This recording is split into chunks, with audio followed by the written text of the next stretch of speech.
स्वागत है आपका हमारे आज के इस एपिसोड में। आज हम अपने जो गेस्ट हैं उनके साथ उनकी लाइफ के बारे में भी कुछ बात करेंगे। जैसे कि वो जापान में रहते हैं, तो एक इंडियन का जापान में रहना मतलब क्या डिफरेंसेस, चाहे कल्चर बेसिस पे चाहे सोशल बेसिस पे उनको फेस करने पड़ते हैं, या उनके नज़रिए से एक इंडियंस को क्या क्या चीज़ें या क्या क्या कल्चर डिफरेंस देखने को मिलेंगे जापान में। तो उसके बारे में हम थोड़ी बात करेंगे और उसके बाद हम कुछ रैंडम बातें करेंगे जो कि उनके नज़रिए से, जैसे कि वो इंडियन मैथोलॉजी को या भगवत गीता को या जो इंडियन स्पिरिचुअलिटी है उसको देखते हैं, तो वो किस नज़रिए से वो देखते हैं और उसकी क्या एक्सप्लेनेशन उनके पास है, उसके बारे में थोड़ी सी बात करेंगे। तो आज हम बुलाते हैं अपने जो गेस्ट हैं उनको बुलाते हैं और उनका स्वागत करते हैं और उनसे पूछते हैं ये सारे सवाल।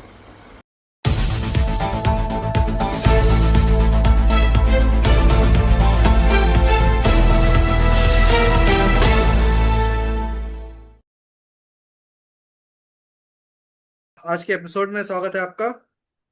नमस्ते। और नमस्ते। और हम आपकी लाइफ के बारे में बात कर रहे थे, तो अब आप जैसे जापान में रहते हैं, कब से आपने रहना शुरू किया जापान में?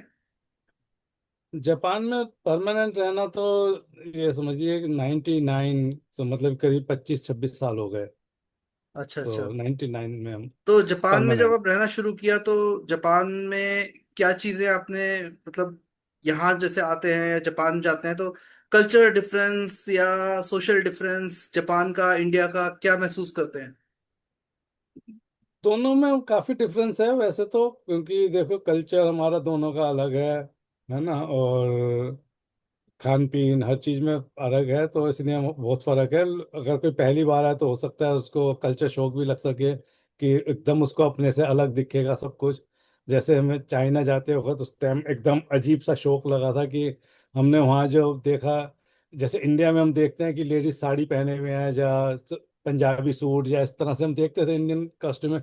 अब चाइना जाते एकदम वहाँ पे चेंज हो गया कि वहाँ पे लड़कियां जो है वो कमीज पैंट पहने हुए हैं, एकदम सारा माहौल ही एकदम चेंज हो जाता है, ड्रेस चेंज है। तो उससे थोड़ा सा एकदम कल्चर शॉक तो होता है ना कि एकदम आपने देखा जो बड़ी उम्र की हैं। अब जैसे हम अपने यहाँ देखो कि इंडिया में कोई बड़ी उम्र की औरत जीन्स पहन ले या पैंट और शर्ट में आ जाए तो कैसा लगेगा वो लोगों आजकल को। आज खैर आजकल के टाइम में तो इतना अजीब नहीं लगेगा क्योंकि अब तो यहाँ पर भी पहनने लग गई हैं। नहीं, कोई अब जैसे 70-80 साल की कोई पहने तब हम्म। तुम्हें कैसा लगेगा उसको। तो अभी भी इतना तो नहीं है ना कि सत्तर वहां अस्सी तो साल की कोई। 70-80 साल की लेडीज बिकनी पहन के भी समुंदर किनारे जाती हैं। हाँ, वो यूरोप वगैरह में तो जाती है, मतलब कि मेरा कहना होता है कि इंडिया से जाएगा उसको तो शौक लगेगा ना एकदम। तो ये शौक तो होता ही है। तो यहाँ पे जैसे अब अच्छा, ड्रेस है, जैसे यहाँ पे जैसे। जापान में देखा है, मैंने भी कोरिया में देखा है कि जैसे गर्लफ्रेंड बॉयफ्रेंड होते हैं, पब्लिक प्लेस में भी गले मिलते हैं, हाथ पकड़ते हैं, किस भी करते हैं। मेट्रो के हम्म अंदर भी किस कर रहे हैं या एक दूसरे के साथ बिल्कुल पकड़ अच्छे से, मतलब एक दूसरे के हम्म गले लग के हम्म बैठे हम्म हुए हैं। हम्म। यहाँ पर भी अब होने लगा कई जगह पे कि बॉयफ्रेंड गर्लफ्रेंड, लेकिन यहाँ पर इस चीज़ों को काफ़ी ट्रोल किया जाता है सोशल मीडिया पे और बोला जाता है कि संस्कृति का वो कर रहे हैं। तो क्या लगता है कि ये कल्चर डिफरेंस जो है वो कहाँ तक जायज़ है इंडिया में करना, क्योंकि इंडिया का कल्चर यहाँ से वहाँ से काफ़ी अलग है जापान से। उसमें दो तरह की चीजें हैं। एक तो जैसे क्या है कि इंडिया में अभी हमारे यहाँ इक्वलिटी नहीं है, समानता नहीं है। समानता ना होने की वजह से थोड़ी दिक्कत है उसमें। अगर जैसे अगर कोई लड़का लड़की करता है, जापान वगैरह में ऐसा कोई दिक्कत नहीं है, लेकिन शर्म से अगर कोई ना करे वो बात अलग है, लेकिन कोई ऐसा लॉ नहीं है। इंडिया में कुछ लॉ भी हैं ऐसे कि आप नहीं कर सकते। अभी मैंने सुना है कि शायद इंडिया में लॉ है आप पब्लिक प्लेस पे किसी से नहीं कर सकते। तो किस वगैरह अभी बंद कर दिया है। हो सकता है बीच वगैरह पे लोग कर लेते हैं, लेकिन कानूनी आप पब्लिक प्लेस में किस वगैरह बैन कर दिया है, मतलब उसमें हाँ, आ लेकिन सकती है प्रॉब्लम। कानूनी आप पब्लिक प्लेस पे टॉयलेट कर सकते हो। वो इंडिया। कर सकते हो।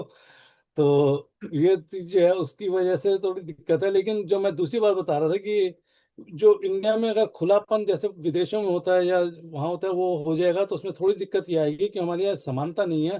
तो जो लड़के जो अच्छे फैमिली से हैं या अपर मिडिल क्लास से हैं, उनकी गर्लफ्रेंड हैं या वो कोविड में पढ़ रहे हैं, वो लोग करेंगे। तो जो ऐसे बच्चे हैं जिनके पास ये सहूलियत नहीं है, जो छोटे तबके से आते हैं, गरीब फैमिली से आते हैं, उनको कोविड में पढ़े भी तब भी उनके पास इतनी सहूलियत नहीं है, तो उनके अंदर एक जेलसी की भावना आ सकती है। और उसको वो देखेंगे तो उसको छेड़खानी करेंगे, फिर वो बदतमीजी कर सकते हैं। वो उसको लड़का लड़की को देखेंगे तो उनको दिमाग में गलत आएंगे। तो वो एक चीज जो होती है ना, अगर समानता हो, सब बराबर के हो, तब तो कोई दिक्कत नहीं आएगी। लेकिन जब असमानता होगी तो ये चीज आएगी कि जो अनप्रिविलेज्ड हैं, जिनको ये सब चीजें नहीं मिल रही, तो उनके लिए तो ये चीज जो है, फिर वो इसके साथ छेड़खानी करेंगे, बदतमीजी भी करते हैं और गलत काम भी कर सकते हैं, वो अपराध भी कर सकते हैं। अब ज्यादातर अपराध देखोगे कौन करता है ये अपराध? जितने भी अपराध के केस मिलेंगे उसमें ऐसे ही लड़के या ऐसे ही आदमी मिलेंगे जो छोटे तबके से हैं या ऐसे हैं। अब जो दिल्ली में बहुत बड़ा केस हुआ था, उसमें कौन लोग थे? वो सब बहुत गरीब और इस तरह के लोग ही थे, क्योंकि उनके अंदर एक जेलसी होती है कि मैं, हमको तो नहीं होता, इन ये लड़के लेके घूम रहे हैं। नहीं, तो लेकिन वो चीज, क्राइम वो लोग भी करते हैं जिनके पास बहुत पैसा होता है, तो वो अपनी पावर के बेसिस पे करते हाँ हैं वो ना। पावर के बेस पे करते हैं, वो बात अलग है, लेकिन उनका फिर फैसिलिटी है उनके पास ये अब सब आप करने देखोगे की। यहाँ पे कितने पॉलिटिशियन हैं बड़े बड़े जिनके अगेंस्ट रेप केसेस आते हैं, उनके बच्चों ने रेप कर दिया क्योंकि नहीं उनको लगता है कि मेरा बाप तो छुड़ा लेगा। नहीं, वो भी लगता है। और दूसरा क्या है कि उनके वो चाहे तो गर्लफ्रेंड वगैरह, उनको गर्लफ्रेंड रखने को मना ही नहीं है ना, और उनके पास ऐसे भी नहीं है कि दिक्कत हो। लेकिन लेकिन उन लोगों को क्या है कि एक मोरल उनके ऊपर थोप दिया जाता है ना। जैसे नेता है तो उसके ऊपर बहुत बड़ा मोरल है कि भाई वो गर्लफ्रेंड को अगर उसकी लड़की के साथ देख लेंगे तो पूरे उसका जो पॉलिटिकल कैरियर है वो खराब हो जाएगा। आपने अगर देखा होगा तो जगजीवन राम के बारे में अगर सुना हो, जगजीवन राम बाबू बहुत बड़े नेता थे, दलित नेता थे, सब कुछ था, लेकिन उनका पूरा कैरियर खराब कैसे हो गया? उनका पूरा कैरियर तबाह हो गया। उनके लड़के की एक वीडियो आ गई लड़की के साथ, और वो जो वीडियो आया उसका, उनके लड़के का, उससे उनका पूरा कैरियर तबाह हो गया। तो इन पॉलिटिकल लीडर्स और इन लोगों पर एक दबाव होता है, तो वो खुलेआम तो कर नहीं सकते हैं, तो वो फिर क्राइम करते हैं, छुपके करते हैं, किसी होटल में करते हैं और या ले जाते हैं जब। वही चीज अपने बच्चों के ऊपर भी वो दबाव डालते हैं कि भाई तुमने अगर कुछ ऐसा किया तो मेरा रेपुटेशन खराब हो जाएगी। मेरे पर अपने, तो वो फिर बच्चे क्या करते हैं, वो फिर छुप के कोई क्राइम कर लेते हैं, वो किसी होटल में करेंगे, कहीं करेंगे। उनके साथ ऐसे जो, अब जिन लोगों को, जो लोग फायदा उठा रहे हैं उन बच्चों से, उन बच्चों के माँ बाप से, उन बच्चों के थ्रू, तो वो उन बच्चों को मदद भी करते हैं इस क्राइम को करने में, कि ठीक है मैं तुम्हारे को अवेलेबल करा देता हूँ, होटल बुक करा देता हूँ, होटल में भेज देता हूँ। वो सारा काम उस लेवल पे होता है। तो क्राइम, उनका क्राइम और जो गरीब तबके के लोग हैं उनके क्राइम में फर्क है। दोनों में फर्क है। देखो बेईमानी तो अमीर आदमी भी करता है, और चोरी एक छोटा आदमी भी करता है, लेकिन दोनों के क्राइम में फर्क है। एक जरूरत के लिए करता है और एक जो है अपनी बढ़ाने के लिए, अपने सम्मान को बढ़ाने के लिए, अपनी दौलत को बढ़ाने के लिए, उसके लिए। दोनों के क्राइम में फर्क है ना। एक ही जैसा क्राइम, अगर जज के सामने दोनों के क्राइम एक ही है कि दोनों ने चोरी की है, लेकिन एक गरीब आदमी की चोरी और एक अमीर आदमी की चोरी में कुछ तो फर्क होगा ना। कोई तो कारण होगा कि अमीर आदमी क्यों चोरी कर रहा है। गरीब का तो मान लिया कि चलो उसकी गरीबी थी इसलिए ने चोरी कर ली, लेकिन अमीर आदमी भी करता है चोरी। तो इसलिए क्राइम इससे नहीं होता। लेकिन ये है कि छोटी जाति, जिनको, जो अनप्रिविलेज्ड हैं, जिनको ये फैसिलिटीज नहीं मिल पाती हैं, वो लोगों में जेलिसी की भावना आ सकती है, जिससे क्राइम बढ़ने के अब ये चांसेस हैं। देखो ना कि इतने बड़े बड़े जो बिजनेसमैन होते हैं, यहाँ ही नहीं पूरे वर्ल्ड के अंदर देखो, जितने बड़े बड़े बिजनेसमैन हैं, कहीं ना कहीं ये कुछ तरीकों से इलीगली या लीगली जैसे भी करके गवर्नमेंट से टैक्स बचाते हैं। अब वो हालांकि तो अगर सब ये जगह। टैक्स दे भी दें तो भी उनके पास काफी पैसा है, समृद्ध है, उनकी जनरेशन हम्म। रह सकती है, लेकिन फिर भी वो उतना पैसा भी बचाने के लिए वो इलीगल काम करते हैं या कुछ ऐसा करते हम्म। हैं, गवर्नमेंट से बचाने की कोशिश करते हैं, ब्लैक मनी हम्म। रखते हैं। हम्म। इसके लिए एक, मैंने तुम्हें पहले ही शायद बताया था कि एक, वो हमारे दर्शन में एक थ्योरी होती है, भूमा, भूमा थ्योरी। भूमा क्या होता है? बड़ा, अधिक। और आत्मा जो है, आत्मा जब आती है तो वो सुख की खोज में आती है। सुख की खोज में उसको लगता है कि जितना ज्यादा होगा, जितना बड़ा होगा, उतना ज्यादा सुख मिलेगा। तो सुख जो है ना, भूमा की जो वो है दर्शन में, भूमा जो वैदिक दर्शन में, भूमा, भूमा की इच्छा होती है। भूमा का मतलब ज्यादा। और इस ज्यादा की इच्छा से ही पाप की ओर वो चला जाता है। तो उसको जब भी जितना भी हो तो उसको कम लगता है, उसको लगता है इससे ज्यादा हो जाना चाहिए, क्योंकि उसके अंदर एक डर है कि अगर खो गया तो क्या होगा। तो हम्म। उस डर से, उससे वो भूमा की ओर भागता है, और भूमा से ही वो पाप की प्रवृत्ति बनती है। ये जो है ना, सब एक थ्योरी उसमें है भूमा की। तो इसको अगर देखोगे तो आत्मा तो सुख के लिए आई है, और वो सुख भोग रही है, और वो सुख भोगने के लिए वो चाहती है कि ज्यादा से ज्यादा मिले। तो यही कारण है कि अमीर होके भी वो बेईमानी करता है। जो इसका कारण यही है कि भूमा का जो उसका रोल है ना, जो उसके मन का, उसकी आत्मा का, वो उसको प्रवृत्त कर रहा है पाप करने को। कृष्ण ने सवाल पूछा था ना, अर्जुन ने कृष्ण से सवाल पूछा था कि आदमी पाप क्यों करता है, सब कुछ जानता है, ज्ञान है, नॉलेज है, सब कुछ है उसको, फिर भी पाप की तरफ क्यों जाता है। तो उसका जवाब आगे यही मिलेगा कि सुख की जो इच्छा है भूमा, जिसमें फिर मोह, राग द्वेष मोह, सारे अज्ञान आ जाते हैं, पूरी अविद्या आ जाती है, सब कुछ आ जाता है उसमें। तो इसके वजह से पाप करता है वो, अविद्या जिसको माना गया कि अविद्या, अविद्या की वजह से आदमी पाप करता है, तो अविद्या को दूर करना। अब ये डॉक्टर के पास आदमी दिखाने जाता है कि मैं बीमार हो गया हूँ, मुझे ये बीमारी हो गई है। हालांकि उसको अच्छी तरह पता है कि मैंने क्या खाया था, कैसे रहा हूँ, जिसकी वजह से मुझे ये बीमारी हम्म हुई है। लेकिन हम्म फिर भी हम्म वो दवाई लेने डॉक्टर के पास ही जाता है, डॉक्टर भी उसको दवाई ही देता है, ये जानते हुए भी कि अगर वो उसको बता देगा कि ऐसे करना है तुम्हें, लेकिन पता है उसको कि वो काम नहीं करेगा। अगर उसको बोल हम्म दो वो शराब पीना छोड़ दे या सिगरेट पीना छोड़ दे या चीनी खाना छोड़ दे, वो नहीं करेगा। हम्म। तो बीमारी को ठीक करने का जो मेथड एक्चुअल है वो बंदा नहीं करता, परहेज नहीं करता, बाकी वो सब कुछ करने को तैयार है। हाँ वही बात है, वो देखो परहेज करना बड़ा मुश्किल, मन जो है ना, इसके लिए जो कृष्ण ने भी बोला, अर्जुन ने बोला, कृष्ण ने तो उसका जवाब दिया, कृष्ण ने बोला मन बड़ा चंचल होता है, ये मन जो है ना ये भागता है। तो ये मन की स्थिति ऐसी है कि इसको आपको जब तक दिमाग से और कंट्रोल नहीं किया जाए, तो मन तो फिर ऐसी चीजों में भागता ही है उसमें। आप जितना भी कोशिश करो, मन बड़ा चंचल माना गया है, इससे चंचल तो कोई चीज होती नहीं है, मन से बड़ी चंचल कोई नहीं है। तो जो मन है उस पर जिसने कंट्रोल नहीं कर सकता, उसके लिए हम्म, दिक्कत तो होती है। और मन जो है वो खाने पीने सब चीजों में करता है, तो बड़ा मुश्किल होता है वो मन को संभालना। हाँ। तो एक और बड़ी डिफरेंस है जो कि इंडियंस में और बाकी ज्यादातर जो डेवलप कंट्रीज हैं उनके बीच में है, वो है सिविक सेंस का। जैसे हम्म आप ट्रैफिक में गाड़ी चला रहे हो तो आपको लेन में चलना है, आपको रेड लाइट फॉलो करनी है।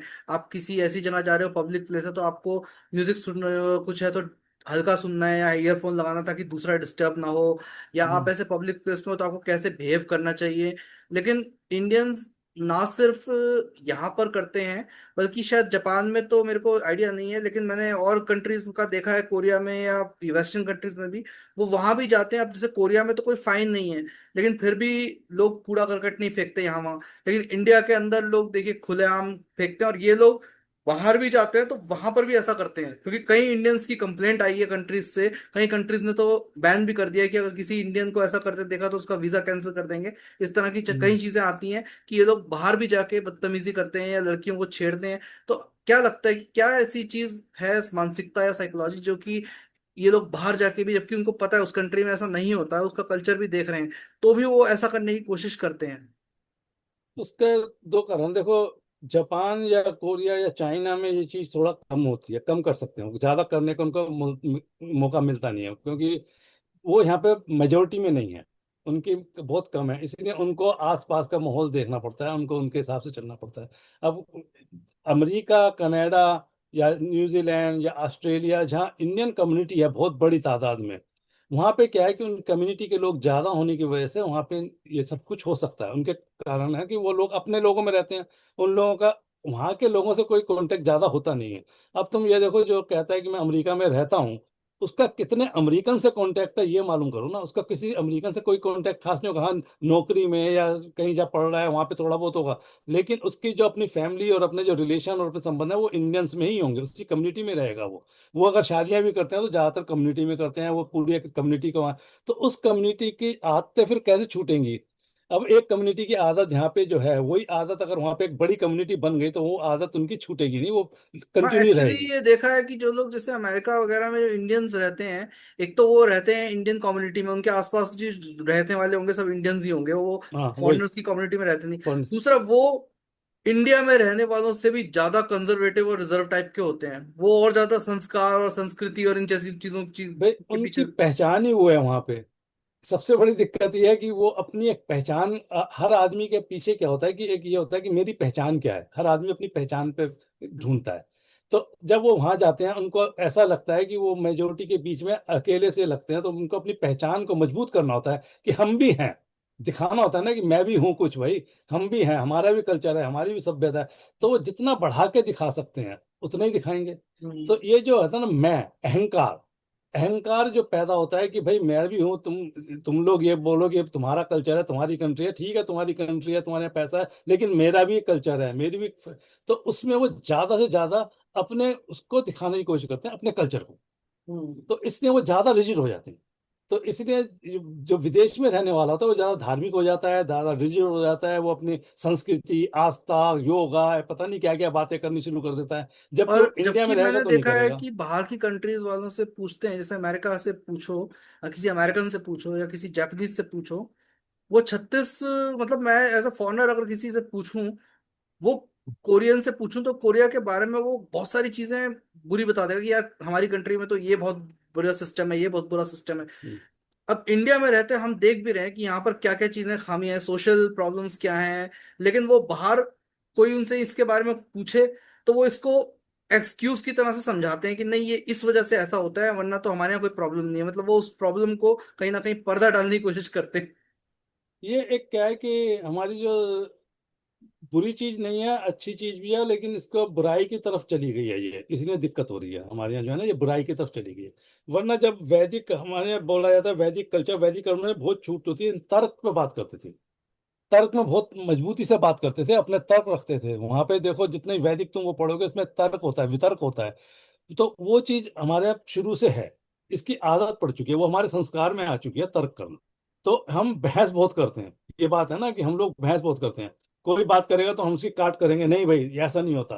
तो ये काट और ये तर्क जो है ये हमारे संस्कार में शुरू नहीं, से आई जैसे हुई है।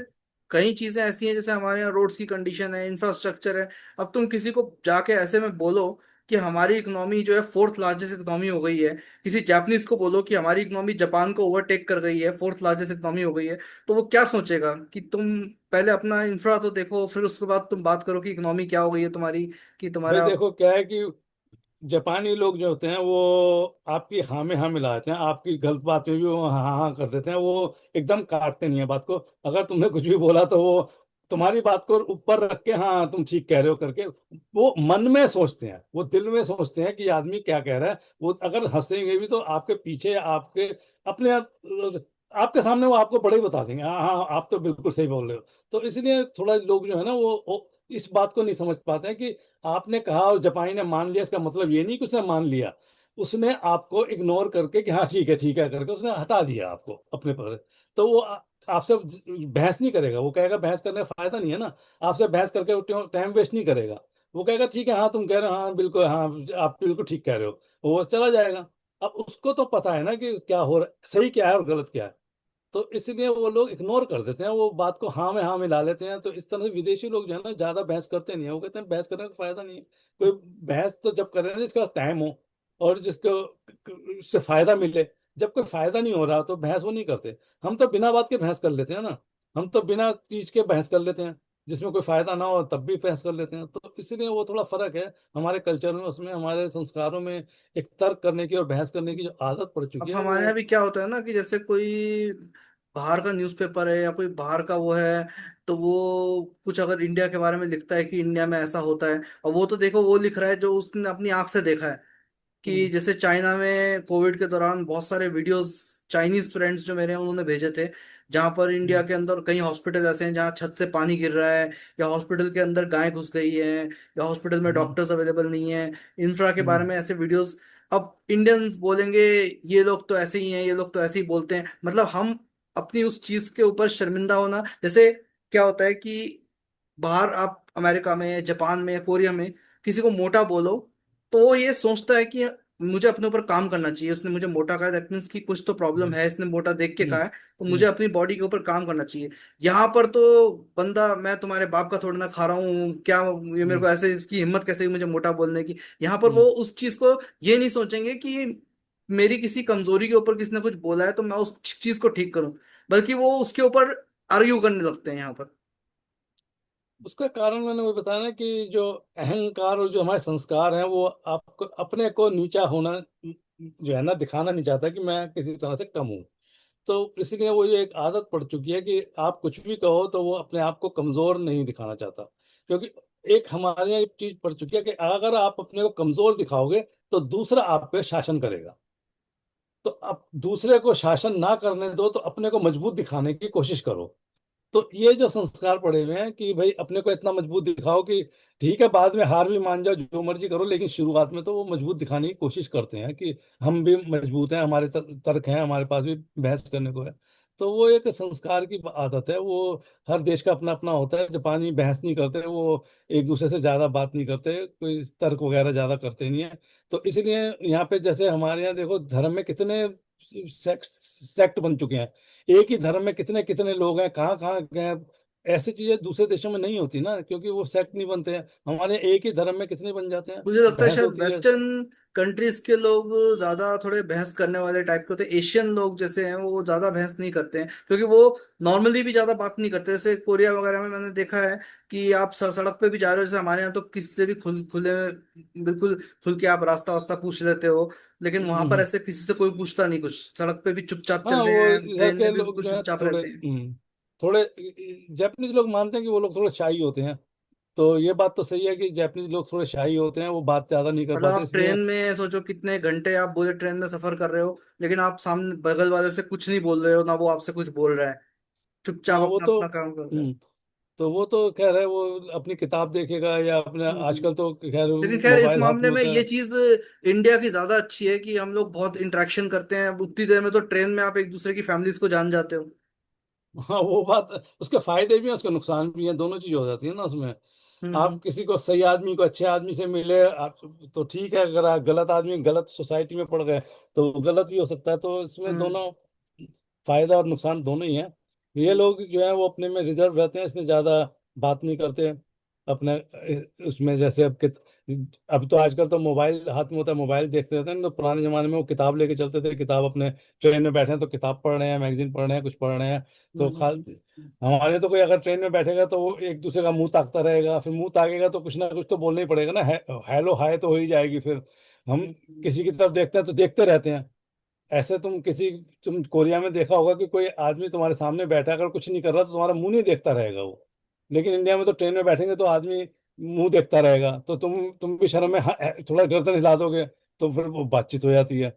वहां देखते ही नहीं है वो, उनका परवाह नहीं होती, वो अपने बाहर देख लेंगे, खिड़की से बाहर थोड़ा देख सा लेंगे, शायद अपनी इसलिए किताब भी देख होता है कि जैसे स्पेशली फॉरेनर्स जो होते हैं उनसे और ज्यादा कंजर्व रहते हैं, क्योंकि उनको लगता है इंग्लिश बोलनी पड़ेगी। ज्यादातर लोग वहाँ इंग्लिश अच्छे से नहीं बोल पाते हैं, तो इसलिए लेंगे। कि नहीं, थोड़ा सा। उसका कारण भी नहीं है, क्योंकि जापानी आपस में भी नहीं करते ना।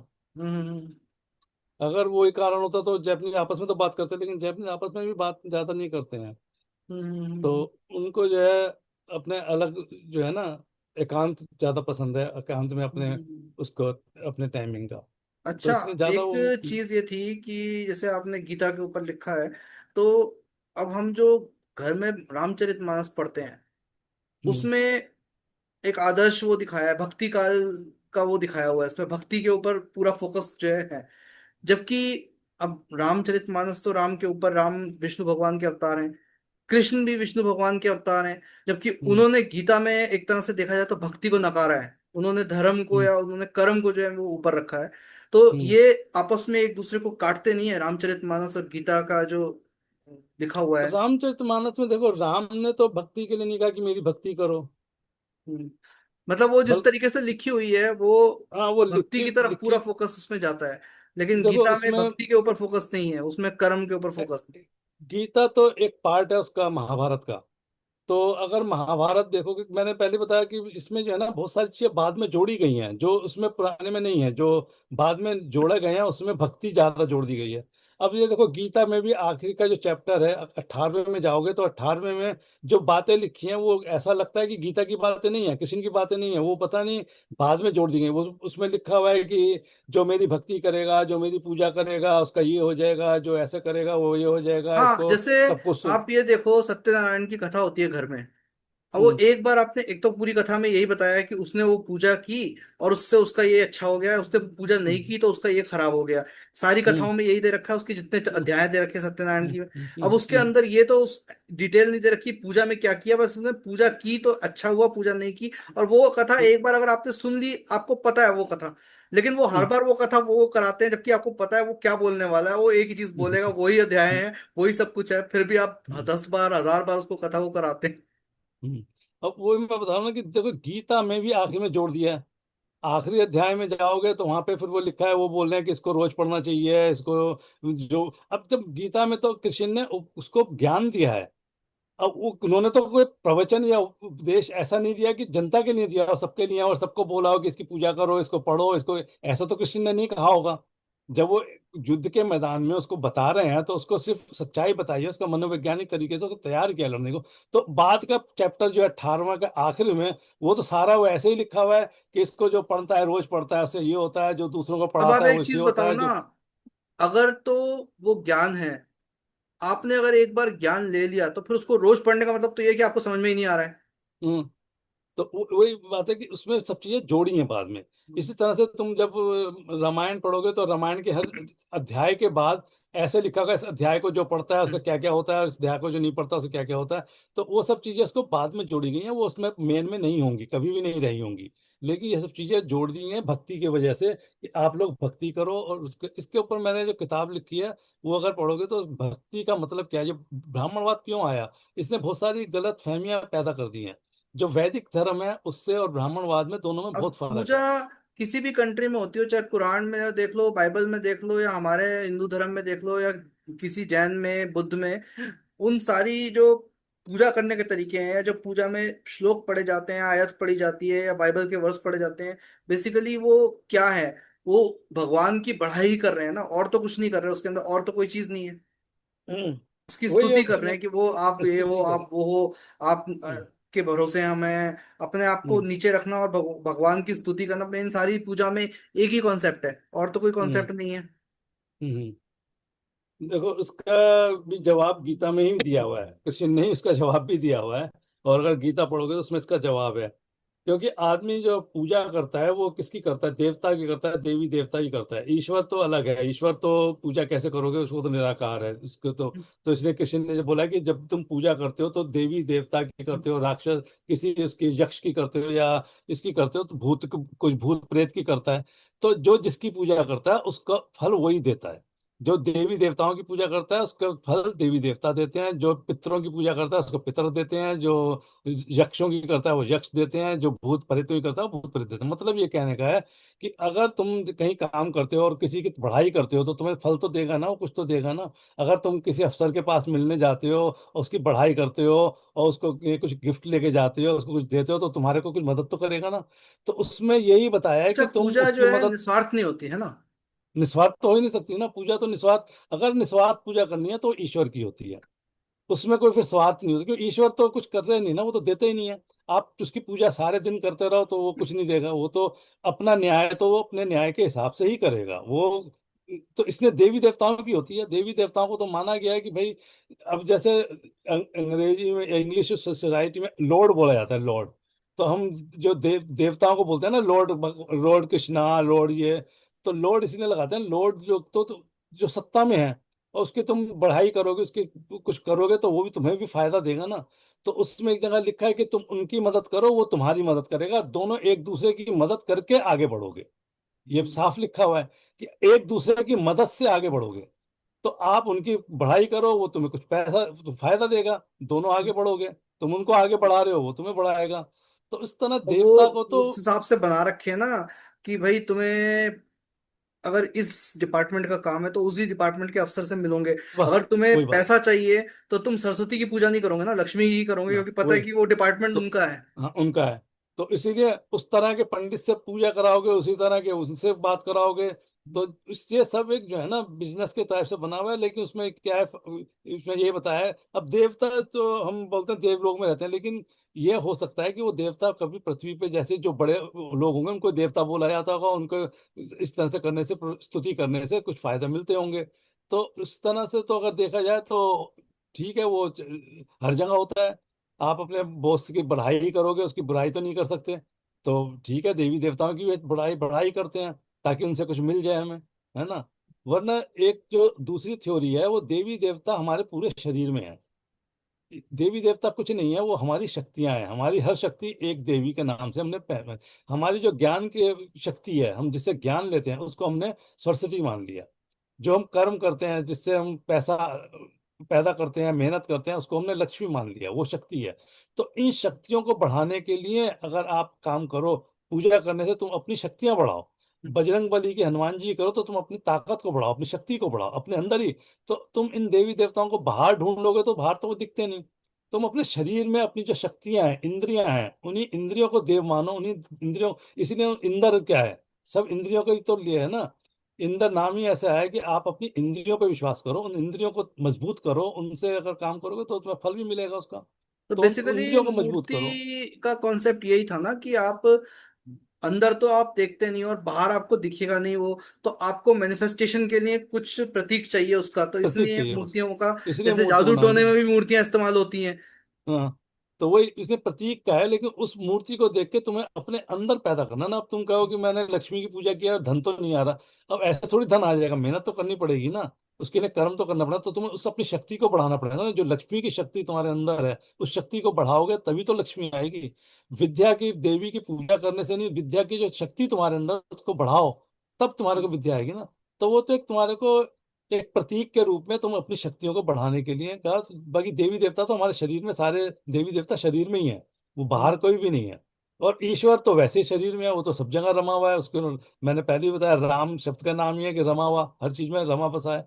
तो हम्म। ईश्वर तो सब जगह ही है।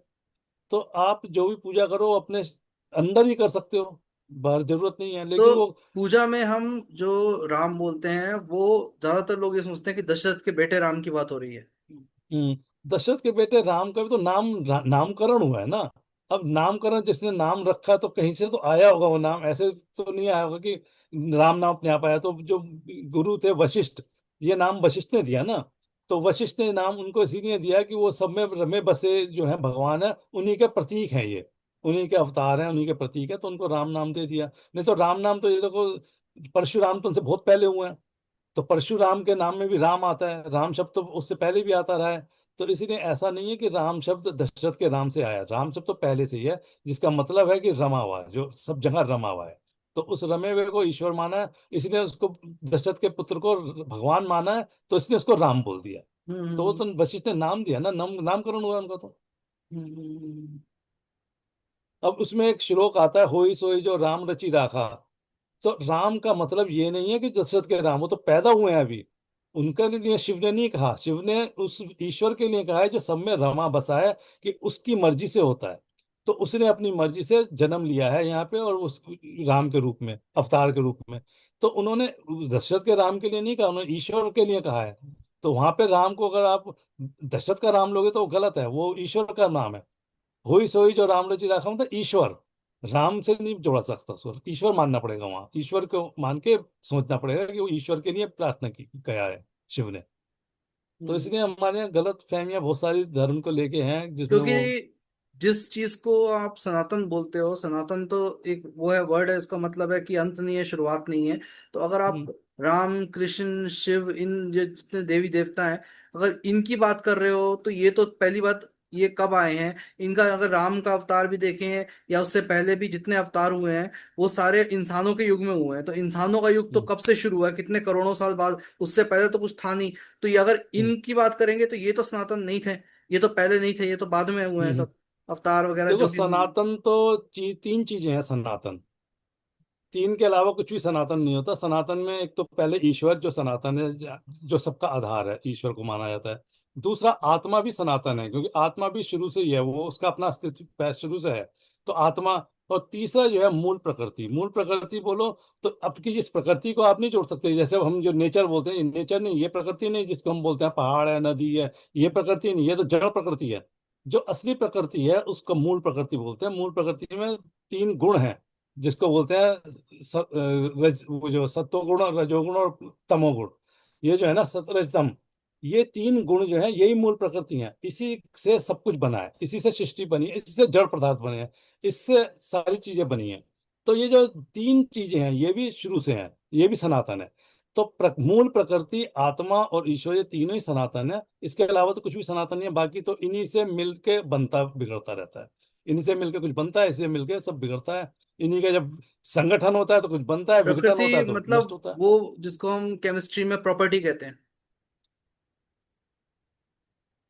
किसी चीज की प्रकृति। प्रॉपर्टी होती है ना कि गुण, जो जैसे आग की प्रॉपर्टी है जलाना, या अ, जो उस तरह ये से तो जो। ये गुण जो आते हैं ये तो फिर भौतिक उसमें आ गए ना। अगर हम इसको अग्नि को उसको लेंगे तो फिर वो भौतिक जड़ जड़ प्रकृति में आ जाएंगे। अग्नि है, जल है, ये सब जड़ प्रकृति में आते हैं। जो प्रकृति या मूल प्रकृति, वो तो अदृश्य है, वो तो अव्यक्त है, वो दिखती नहीं है। वो तो सिर्फ एक ऊर्जा है, एक ऊर्जा का टाइप है जिसको कह सकते हो, एक ऊर्जा है बस वो। तो उसका कोई अस्तित्व नहीं है, वो दिखती नहीं है। वो जब इसके लिए जो कनाद ऋषि हैं, कनाद ऋषि ने उसमें वैशेषिक दर्शन में जो बोला है कि अणु जब अणु रूप में होती है, सबसे सबसे छोटा जो है ना वो अणु माना गया है, सबसे छोटा जिसका उससे उसका विघटन नहीं हो सकता, उससे छोटा कुछ नहीं हो सकता। अणु को बांट नहीं सकते, उसका टुकड़ा नहीं कर सकते अणु का। उसको माना गया अणु। वो अणु जो है वो अव्यक्त होता है, वो दिखता नहीं है। जब वो अणु दो होते हैं तो उसको द्विणु बोलते हैं, द्विणु से दो और मिलते हैं तब भी वो अव्यक्त होता है, तब भी नहीं दिखता।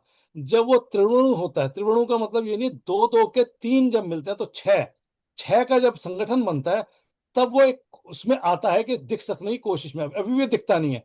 जब उसमें बहुत सारे अणु मिल जाते हैं तब वो एक पदार्थ का रूप लेता है, तब वो व्यक्त होता है, तब वो दिखता है, तब वो प्रकृति बनती है। तो जो पहले की मूल प्रकृति है वो तो दिखती नहीं है, वो तो अव्यक्त है। वो तो उसको तो हम अग्नि से भी नहीं जोड़ सकते, अग्नि तो बाद में पैदा हुई है ना, अग्नि वगैरह तो सब उस प्रकृति मूल प्रकृति के बाद पैदा हुए हैं। तो इसलिए अग्नि वगैरह को भी इसमें नहीं जोड़ सकते। मूल प्रकृति जिसमें सिर्फ गुण ही है, उसमें और कुछ नहीं है, वो अव्यक्त है वो। हम्म, तो अणु का उन्होंने, कणाद ऋषि ने अणु की वो दी है, व्याख्या की है। लेकिन आजकल लोग उसको, अणु को साइंस से जोड़ने लगे हैं कि जो हम एटम बोलते हैं वो अणु है, वो सब बट गलत है, वो तो उससे जोड़ने की अगर आप जरूरत नहीं। देखो तो माइक्रोस्कोप में सिंगल सेल ऑर्गेनिज्म भी देख सकते हो। हाँ, तो वो चीजें, उनका जो अणु है उसका मतलब उसको देख ही नहीं सकते, वो तो इतना छोटा है, उससे छोटे कुछ हो ही नहीं सकता। तो उसको देख नहीं सकते, उस अणु की बात की है उन्होंने। अब हम्म, तुम्हें एक और चीज बताता हूँ। अणु जो होता है सबसे छोटा पार्ट है, हम्म, लेकिन अणु एक सबसे बड़ा पार्ट भी है। अणु का इतना बड़ा पार्ट है कि वो अनंत है, जिसका कोई आयतन ही नहीं है, ऐसा भी अणु है। लेकिन वो अणु इसलिए है कि उसका भी विघटन नहीं होगा। जिसका विघटन ना हो उसको अणु माना है हमने, कि जिसका विघटन नहीं होगा, इसके टुकड़े नहीं होंगे, जिसका टुकड़ा नहीं होगा वही अणु है। तो जब वो छोटा होगा तो उसका उससे छोटा नहीं हो सकता, तो वो अणु है। लेकिन ईश्वर भी तो एक ऐसा अणु है जो इतना बड़ा है, इतना फैला हुआ है, उसका तो विघटन नहीं होता ना। वो भी तो संपूर्णता में है, तो हम्म, उसको भी अणु ही माना है। वो एक ही अणु है, वो इतना बड़ा अणु है और उसका विघटन नहीं होता, इसलिए वो भी अणु है। तो अणु का मतलब ये नहीं है कि सूक्ष्म ही हो, छोटे ही हो। अणु बड़ा भी हो सकता है। अणु का मतलब यह है कि उससे छोटा अब नहीं होगा, उसके हम्म, बाद उसका कोई विघटन नहीं होगा। तो ईश्वर का तो विघटन नहीं हो सकता। तो जब उसका विघटन ही नहीं होगा तो वो तो अणु है। और जो अणु है तो वो तो कितना विशाल है, जिसका तो आयतन ही नहीं है कोई, तो वो भी अणु है। अब हम्म, तुम्हारा आकाश है, वो भी एक एक ही अणु है, वो भी आकाश भी एक अणु है। उसका भी विघटन नहीं होता ना, आकाश का तुम विघटन कैसे कर लोगे? आकाश का विघटन नहीं हो सकता। हम्म, वायु है, वायु भी एक ही अणु की है, उसका भी विघटन नहीं होता। तो ये ऐसे पदार्थ हैं जो एक अणु होते हुए भी इतने विशाल हैं, इतने बड़े हैं कि इनका विघटन नहीं होता। और एक ऐसा अणु है जो बहुत छोटा है, जिसका विघटन नहीं होता। दो तो तरह के हो गए अणु। तो हम आज की जो साइंस है, विज्ञान है, उससे तो हम इसकी कल्पना नहीं कर सकते ना, इससे तो हम जोड़ नहीं सकते ना। अणु हम्म, की परिभाषा जो एटम की परिभाषा, उससे तो हम जो वैदिक परिभाषा उससे नहीं मिला सकते ना। तो ये जो मिलाते हैं वो लोग गलत मिलाते हैं। हमारा साइंस अलग है, उनके साइंस अलग है। वो ठीक है, वो भौतिक साइंस है, लेकिन ये जो हमारी है आध्यात्मिक साइंस, इसमें फर्क है। हमारे यहाँ तो ईश्वर भी एक अणु ही है, लेकिन हम्म, वो सबसे बड़ा, सबसे विशाल और सबसे सूक्ष्म है। ईश्वर को सबसे सूक्ष्म भी माना है, उससे छोटा भी नहीं हो सकता कुछ। ईश्वर सबसे बड़ा है और सबसे छोटा है, दोनों ईश्वर में है, दोनों गुण है उसमें। उससे हम्म, छोटी भी कोई चीज नहीं है। सबसे छोटा है वो, और सबसे बड़ा है, दोनों चीजें। तो ऐसी कल्पना आप साइंस में नहीं कर सकते। वो साइंस तो एक भौतिक वस्तु उसमें आ जाती है, उसको आप कल्पना नहीं कर सकते, वो फिर अलग लाइन चली जाती है। तो हम्म, इसलिए हम जो साइंस से मिलाने की कोशिश करते हैं वो बहुत गलत करते हैं। हमें अपने अध्यात्म में वहीं रहना चाहिए, उसको साइंस से मिलाने की कोशिश नहीं करनी चाहिए। हम्म, जो साइंस, नई साइंस है, उससे मिलाने की कोशिश करेंगे तो हम उसमें भूल भुलैया में खो जाएंगे। उसमें ना तो वो समझ आएगा ना वो समझ आएगा, दोनों में खो जाएंगे। सही है। तो इस पे हम अब अपने अगले एपिसोड में आगे बात करेंगे। अभी हम लोग ठीक है। एपिसोड यहीं खत्म करते हैं। बहुत बहुत शुक्रिया। ठीक। शुक्रिया, धन्यवाद, नमस्ते।